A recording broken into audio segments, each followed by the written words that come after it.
You know that for 78 days, the Netanyahu government did not allow a scrap of food to enter Gaza to reach over 2 million civilians. Between the federal branch and the judicial branch, no judge in the judicial branch cannot tell me or the president how to conduct foreign policy. 57 children have died from malnutrition so far, and more than 14,000 children are in imminent danger of dying of starvation. No judge can tell me how I have to outreach to a foreign partner or what I need to say to them. And if I do reach to that foreign partner and talk to them, I am under no obligation to share that with the judiciary branch. Families in Gaza are starving while the food they need is sitting at the border. That is a gross violation of both U.S. and international law. What did you do? Nothing, Secretary Rubio. But you have shown through your words and your actions what the answer is. And I have to tell you directly and personally that I regret voting for you for Secretary of State. Senator Chris Van Hollen just accused Secretary of State Marco Rubio of standing by while children in Gaza starved to death.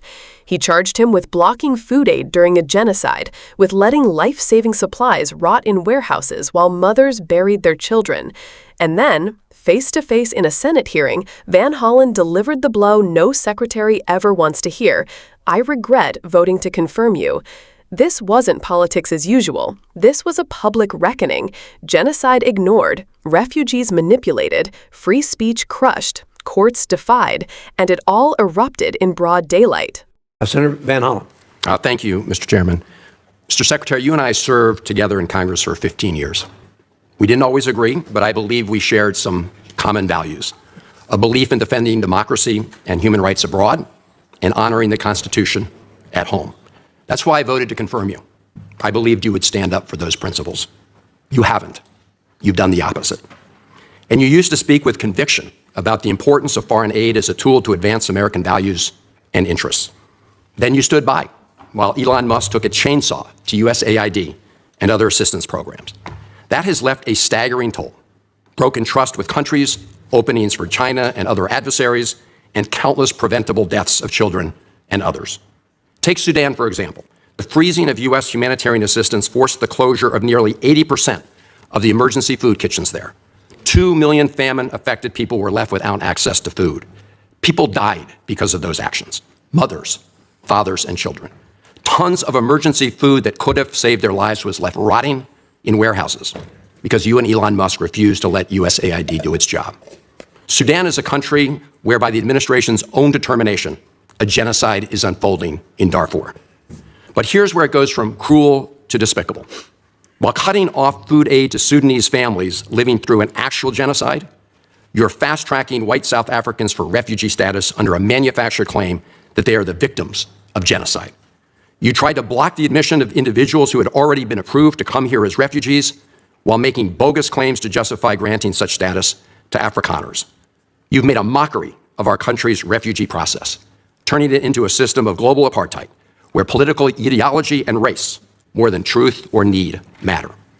And while you've turned away from a genocide in Sudan and invented one in South Africa, you teamed up with President Trump to throw the Ukrainian people under the bus and have been played like a fiddle by Vladimir Putin. Of course, Donald Trump not only said he would end the war in Ukraine on day one, he also said he would end the war in Gaza on day one. And yet last week, you were all running around to Gulf states, giving away very sensitive American AI and chips technology, but doing nothing to end the war in Gaza and get the remaining hostages returned. Not once did you publicly call upon the Netanyahu government to end the blockade. Fortunately, other countries spoke out, and now we see a tiny trickle going in. Where have you focused your energy instead, Mr. Secretary? Well, your first trip as Secretary of State was to El Salvador, not to promote democracy, but to cozy up to President Bukele, who calls himself the world's coolest dictator. The result was a cash for collusion deal to deprive people living in America of their constitutional rights to due process. The Supreme Court, in a 9-0 decision, instructed you to facilitate the return to the United States of Abrego Garcia, who the administration admitted was wrongfully deported to El Salvador. Your response? You've openly flouted judicial orders. When asked whether you have been in touch with El Salvador to return Abrego Garcia, you boasted, quote, "I would never tell you that. And you know who else I would never tell? A judge." Clearly, you don't care about the Fifth Amendment right to due process, and you don't care about the First Amendment either, since you've been very busy snatching students off of college campuses for exercising their right to free speech. You dredged up a relic from the McCarthy era to claim that student protesters posed a threat to the foreign policy of the United States. Give me a break, Mr. Secretary. You know as well as I do this isn't about national security. It's about punishing free speech. And you know that in America, the government doesn't get to use its power to punish speech it doesn't like. Yet in March, you boasted about revoking student visas, saying, and I'm quoting, "We do it every day. Every time I find one of these lunatics, I take away their visa," unquote. Let's look at one of those lunatics, Mr. Secretary, Ms. Ozturk. Her crime was co-authoring an op-ed in her college paper critical of Tufts University's response to the war in Gaza. Your own department found zero links to terrorism, no anti-Semitic statements, but you still yanked her visa and shipped her off to detention in Louisiana. And the list goes on and on. The federal judge in the case of Mohsen Madawi, who is the Columbia student who was ambushed by federal agents at his citizenship appointment, said, and I quote, this is the judge, "Legal residents not charged with crimes or misconduct are being arrested and threatened with deportation for stating their views on the political issues of the day. Our nation has seen times like this before, especially during the Red Scare and Palmer raids. Like the McCarthy-era witch hunts of the 1950s, your campaign of fear and repression is eating away at foundational values of our democracy. Back then, it took one voice, Attorney Joseph Welch, to cut through the hysteria with the simple question that marked the beginning of the end of that shameful era. He asked Senator McCarthy, have you no sense of decency? And I would ask you the same, Secretary Rubio. But you have shown, through your words and your actions, what the answer is. And I have to tell you directly and personally that I regret voting for you for Secretary of State. I yield back. May I respond? You may say. Well, first of all, your regret for voting for me confirms I'm doing a good job, based on what I know. Well, that's just your a record and flippant what you statement, stand Mr. for. Secretary. Can I respond, Mr. Chairman? You may. I didn't ask. Senator, question. please let the Secretary have I'd be the floor. happy to, but then I can respond to his. Your time's up, Senator, and willfully used, I might add. Well- your remarks do not represent the view of this committee. Well, Mr. Secretary, please. Well, I'd like to. I can't respond to everything he said because much of these are untrue, but I'll go through a few. First of all, I'm actually very proud of the work we've done with USAID. For example, I don't regret cutting $10 million for male circumcisions in Mozambique. I don't know how that makes us stronger and more prosperous as a nation. I raised don't regret Sudan, Mr. psychosocial support services. I raised USAID. Sudan, Mr. Secretary, Can I not respond, Mr. Mozambique. Chairman, or do I- Senator, I'd ask you to suspend. You had 7 straight minutes. I chose to use my time that way, Mr. Chairman. That's my right to Please use my time suspend, that way. Secretary Rubio. Well, I can go on. I mean, there's other things here. We spent $227,000 for Big Cat's YouTube channel from USAID. We spent $14 million for social cohesion in Mali, whatever the hell that means. So I can go on and on. I got the list here, and there's more. I didn't even bring the whole list. In the case of El Salvador, absolutely. Absolutely. We deported gang members, including the one you had a margarita with. And that guy is a human trafficker, and that guy is a gangbanger, and the evidence is going to be clear. In the days to come, you're going to see who you went to look, defend. Senator, I'm sorry, please, Mr. Chairman. Secretary No. Rubio has the floor. Mr. Chairman, he can't make unsubstantiated Senator, comments like that. Secretary Rubio has the floor. You had Secretary your time. Rubio should take that testimony to the federal court in the Senator- United States because Well, he hasn't done it under oath. Here's another point, okay?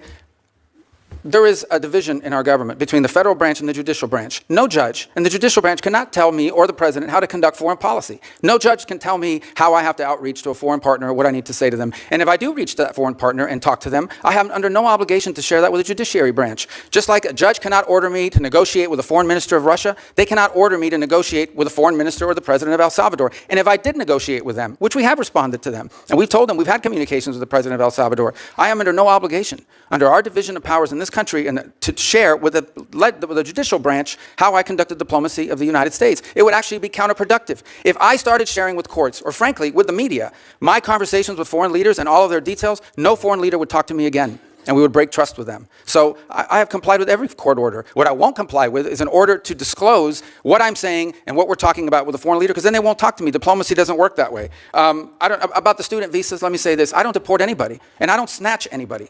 The State Department does not have officers in the street snatching everybody. What I do is revoke visas. And it's very simple. A visa is not a right. It is a privilege. People apply for student visas to come into the United States and study. And if you tell me that you're coming to the United States to lead campus crusades, to take over libraries, and try to burn down buildings, and acts of violence, we're not going to give you a visa. Is that what Ms. Ozturk did? We're not going to give you a visa. Is that what she And if did? you do Come that- on, Mr. Secretary. And every single You're one of just these blowing cases, the smoke factors here are now. different. Senator- The bottom line is, if you're Senator, coming here to stir up trouble on our campuses, we will deny you a visa. And if you Does have the a First visa and Amendment we find apply you, to we'll people revoke living in it. the United And States? we're going to do more. There are more coming. we're going to continue to revoke the visas of people who are here as guests and are disrupting our higher education facilities. People are paying money. These kids pay money to go to school, and they have to walk Writing through a an bunch of op-ed lunatics to the who are tough here on student newspapers visas. disrupting the Simple foreign as policy of the United I want to States. do more. I hope we can That's find more of these people. pathetic, Mr. In fact, the other day, some guys led a riot. I forgot what university it was, and I asked, please, can you find the arrest records of all the people that were arrested at that riot at that campus? Because if any of them have a visa, we're going to revoke I it. feel so much safer All right, when you lock let's, up people like Ms. Osterk, Mr. Secretary. We've had enough time on the subject. Thank you very much. And When a U.S. Senator looks a Secretary of State directly in the eye and says, "I regret voting to confirm you," that's not just political theater. That's a seismic moment in American governance.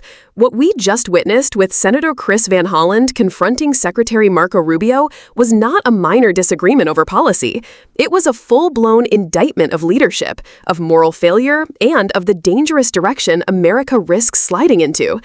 And to understand the weight of this moment, we need to slow down, unpack what was said, and connect the dots that the headlines alone will never give you. Van Hollen began by reminding Rubio of their shared years in Congress, years where, even if they disagreed, there was still some baseline of shared values: defending democracy, protecting human rights, and upholding the Constitution. That's why Van Hollen said he voted to confirm him as Secretary of State. But here's where it turns. He tells Rubio to his face that he's done the opposite, that instead of defending democracy, he's betrayed it. Instead of standing up for human rights, he's enabled abuses. That's not just a policy critique, that's a charge of moral corruption. Look at Sudan. Van Hollen lays it out clearly. U.S. aid was cut off under Rubio's watch, with Elon Musk's influence lurking in the background. What was the result? 80% of food kitchens closed, 2 million famine-affected people left with no food, children dying, food aid literally rotting in warehouses because U.S. leadership refused to allow it through. And this is in a country where the administration itself admits genocide is unfolding. Pause and think about that. Genocide, starvation, preventable deaths, and the United States, the nation that so often brands itself as the champion of humanitarian values, standing by and doing nothing. That's not just cruel. Van Hollen called it what it is: despicable. And yet, at the same time, Rubio's State Department has been fast-tracking refugee status for white South Africans, leaning into a debunked narrative of so-called genocide against Afrikaners. What does that reveal? It suggests a racialized, ideological approach to refugee policy, where who you are and what you believe matters more than whether you're actually in danger. That's not immigration policy. That's apartheid politics dressed up in bureaucracy. Then came Ukraine and Gaza, two flashpoints of global crisis. Rubio has aligned himself with Trump's approach, undermining Ukrainian resistance, and, in Gaza, looking the other way while Israel imposed a blockade so strict that for nearly 3 months no food entered the territory. Families starving, children dying of malnutrition, food stockpiles sitting unused at the border. International law is clear. Deliberate starvation of civilians is a war crime. Cindy McCain, not exactly a radical voice, called it what it is: families starving while food is deliberately withheld. Van Hollen asked, where was Rubio? Silent. No public pressure on Netanyahu, no push for aid, no defense of the most basic humanitarian principle that starving children should be fed. Then Van Hollen turned to El Salvador, where Rubio cozied up to President Bukele, who literally calls himself the world's coolest dictator, and ignored a unanimous Supreme Court ruling to return a man wrongfully deported. Think about that. A 9-0 Supreme Court decision, and the Secretary of State openly flouting it. That's not just about El Salvador. That's about whether constitutional checks and balances still mean anything. Rubio's response was essentially, no judge can tell me how to do foreign policy. That's not separation of powers. That's an executive branch claiming it's above the law. And it doesn't stop there. Rubio has used his position to revoke student visas from young people whose only crime was exercising free speech on American campuses. He dredged up a McCarthy-era law, painting student protest as a threat to national security. Think about the chilling effect here. If students know their visas can be snatched for writing an op-ed or attending a rally, what happens to dissent, debate, and democracy? Van Hollen reminded Rubio and the country that America has been here before, in the Red Scare, in the Palmer raids, in McCarthy's witch hunts. And back then, it took one voice to cut through the hysteria with the question, have you no sense of decency? Van Hollen essentially asked Rubio the same question, and Rubio's answer was clear, not in words, but in actions. He brushed off the criticism, even mocked it, saying that Van Hollen's regret over voting for him was actually proof he's doing a good job. Instead of addressing genocide, starvation, constitutional violations, or repression of free speech, Rubio pointed to frivolous examples of foreign aid he cut, like YouTube channels and circumcision programs, as if that excuses ignoring famine and genocide. That's deflection, not leadership. What we saw here wasn't just a senator rebuking a secretary. It was a clash between two visions of America. One vision insists that democracy, human rights, and the rule of law still matter, even when it's inconvenient, even when it costs something. The other vision reduces foreign policy to raw power, ideological loyalty, and selective morality, where who suffers depends on where they're from and what they believe. And here's what's most dangerous. Rubio didn't hide any of it. He said it openly. He brushed off courts. He dismissed humanitarian law. He celebrated punishing students for speech. He did all of this not in the shadows, but in broad daylight. That's why Van Hollen's words sting so much, because they expose corruption and moral decay not as speculation, but as reality, happening live in front of cameras. So where does this leave us? On one hand, Van Hollen's statement, "I regret voting for you," is personal, but on another, it's a warning flare to the country. If we normalize this kind of governance, if we shrug and move on from a Secretary of State openly disregarding the Constitution, openly turning his back on genocide, openly punishing free speech, then what does that say about us, about the America we're becoming? And that's the question I'll leave with you. Do you think Rubio's approach is protecting America, or is it tearing apart the very values we claim to stand for? Because if this is what he's comfortable doing on camera, what's happening behind closed doors? Drop your thoughts in the comments, and let's have that conversation. Because democracy doesn't die all at once. It dies when corruption in broad daylight becomes something we just accept.